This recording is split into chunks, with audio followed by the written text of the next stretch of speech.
Hi, welcome to the Gamesplainer. I'm Jeff the Gamesplainer and today I'm Gamesplaining June. So this is my monthly top 10. Once again, because of the whole COVID thing, I have not played a heap of games through the month of June, just like the last couple of months. So my top 10 list is almost, not entirely, but almost a list of all the games I played this month. But put into order still so you can get a feel for what I'm going through and what I'm playing, and if you see a game that you like, maybe that's a game that you might like also. My number 10 for June is Loot. Now Loot is a relatively straightforward game. It's a game that normally wouldn't make my top 10 lists. It's cards and you are literally putting out cards to say, I've got a boat of money or I've got a boat that's going to attack your boat. If you can put out a boat of money and get it all the way around to your turn again, unattacked, then it's yours. If it goes around and has been attacked, if the attacker needs to get the line to go all the way around for the boat to become theirs, but someone else could also attack with the same strength, and so on. It's a relatively straightforward game, extraordinarily susceptible to randomness. So if you get a whole bunch of really high cards, yes, you've got to think about when you're going to play those cards to get them round to you, but there's a really high potential of randomness kind of forcing the hand towards someone. My number 9 game for June is Dragon Market. Dragon Market is an interesting little game. On the table, it looks absolutely beautiful.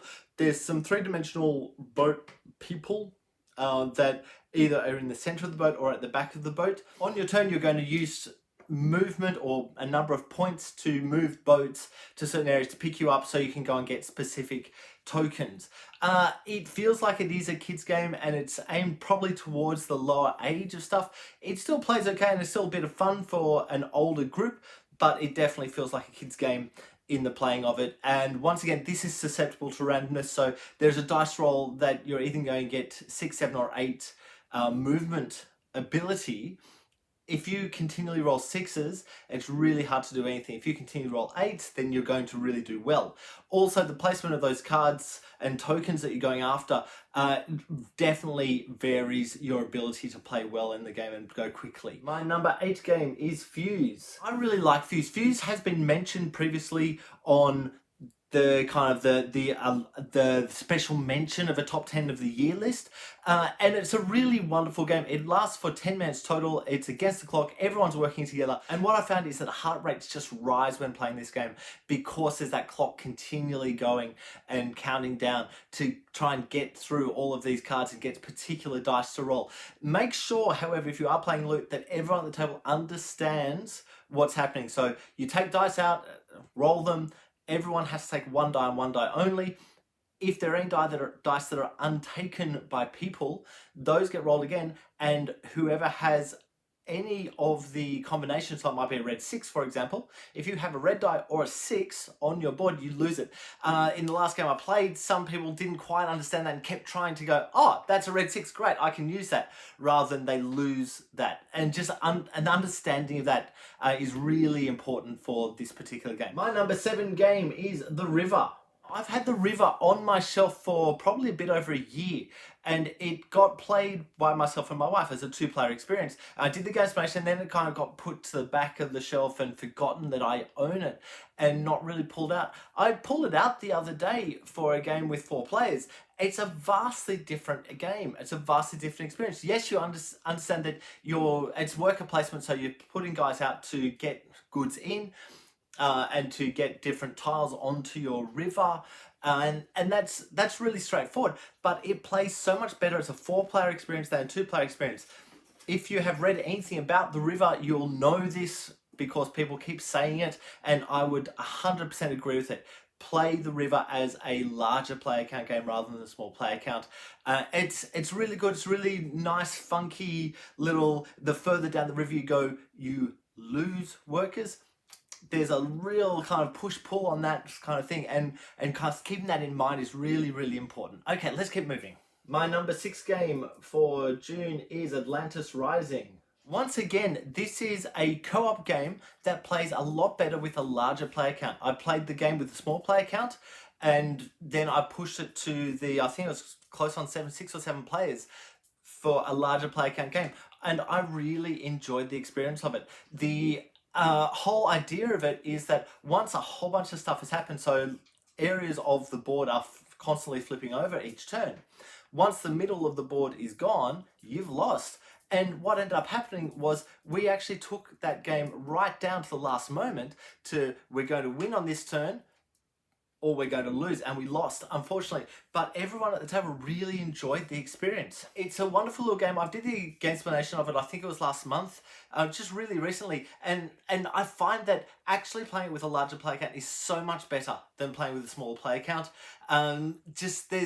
You get a lot more done, but there's a nice cohesiveness at the table with, oh, you can do this, so I'll let you go there. Once again, you've got to be really careful of being in the alpha gamer and saying, oh, you just do that, you do that, you do that. Let people make their decisions, but there needs to be conversation as to what needs to happen. So if you have not heard of Atlantis Rising, please go ahead and watch my gameplay to get a feel for it and kind of see if it's a game that would sit properly with you or sit nicely with you. I don't know how much this game will get pulled out again, but I really enjoyed my play of it this month. My number 5 game for June is Escape the Curse of the Temple. So this is the third of the co-op games that I've had on my list for this month. I really like Escape the Curse of the Temple. I really have enjoyed it ever since I've had it, and it's appeared on these lists quite often. Whenever it gets played, it goes quite high up on the lists.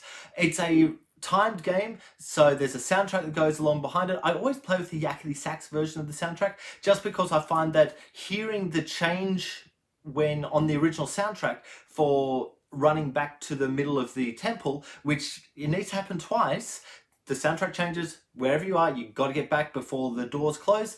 Hearing the difference there is actually pretty tough on the original soundtracks, but having the yakety sax one, it just goes, oh, I hear yakety sax, I'm going to have to move. And that's really what you're listening out for, and that's kind of the main thing of it. Once again, this is one of those games that's going to need a couple of plays with people who haven't played it before, simply so they understand the mechanism. The whole idea of going out, and do you stay in groups, do you split those groups to be able to discover more area? Those ideas and kind of how you manipulate that is really important, and knowing who's going where and what, because there's just not enough time to double check that everyone at the table is doing the right thing with their dice. But Escape Curse of the Temple is a really good play, and it continues to sit on these lists, even though it is actually getting quite old now. My number 4 game for June is Fast Sloths. Now, I have played Fast Sloths as a 2-player experience. I played it as a 4-player experience last night. I think that playing with more players is actually a better way to go with this game. It plays so much more interestingly with a higher player count. The whole idea of the game is that you're a sloth who doesn't do anything. You're going to get picked up by animals, taken to different areas to take the leaves, and you have to get the right cards to be able to move the right animal to the right spot to pick you up and take you to the next area in order for you to be able to move through the game. What I noticed last night is we played with the full rules, which is placing the animals as well as everything else, and 3 of the people started over on one side of the board and I started over by myself. And what I noticed was they had 3, maybe even 4 leaves when I still didn't have any extras from my starting core, with the hopes that I would be able to cross over and then pick up all the leaves. But they were actually just following each other. So one person would do the work, the next person would just go straight across with the animal. And that was tough. I was thinking that if this was a 5-player game, so if we had a 5th player on my side of the board at least, then I would have had a chance to be able to piggyback off what that other player was doing, and they would piggyback off me to be able to move through and possibly come closer to getting through the game well. Having said all that, it is a race game. Please remember, this is a race game.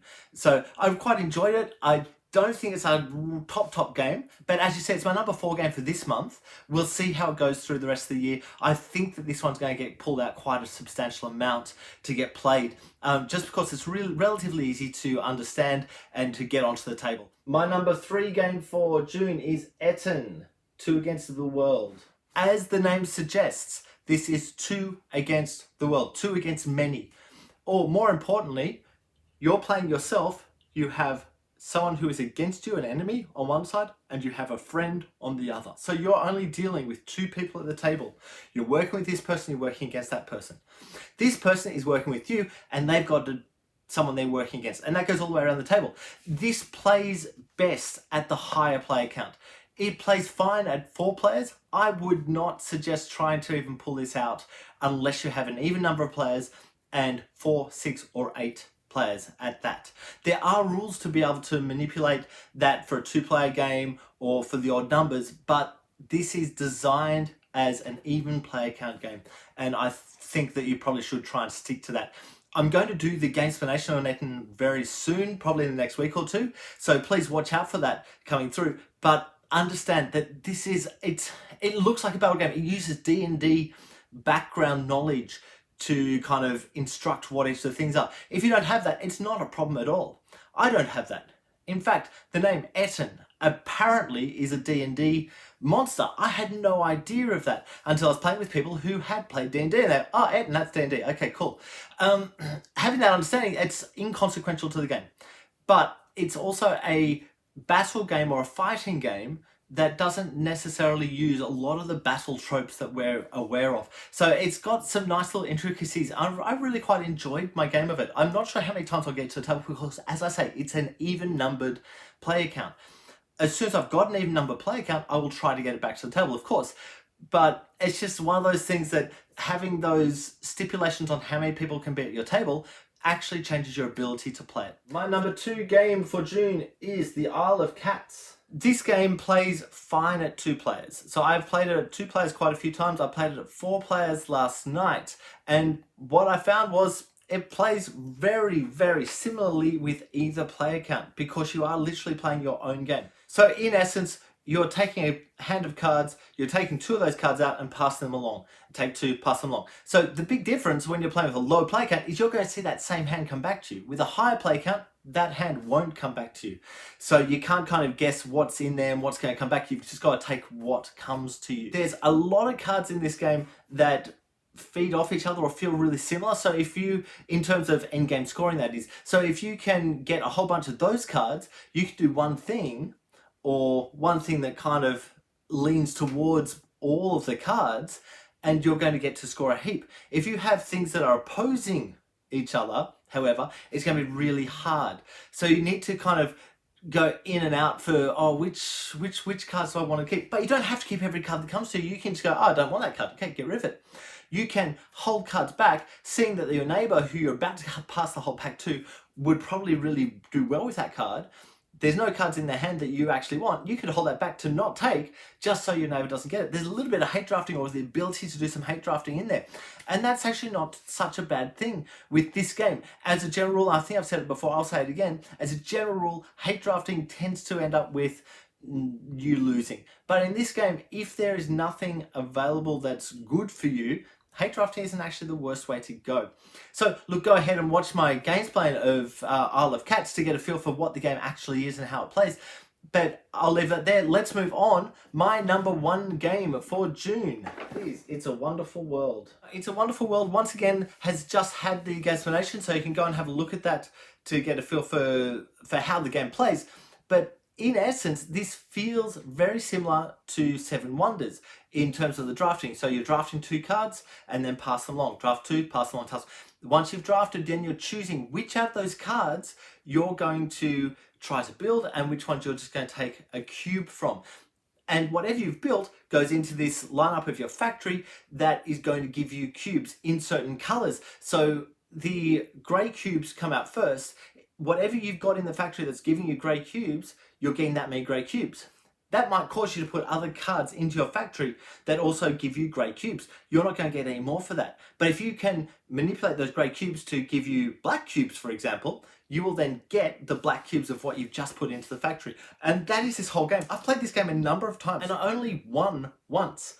The last time I played, I found that there's a manipulation that hasn't quite worked for me. I can understand it because there's multipliers, and those multipliers are pretty much always going to get you to the end.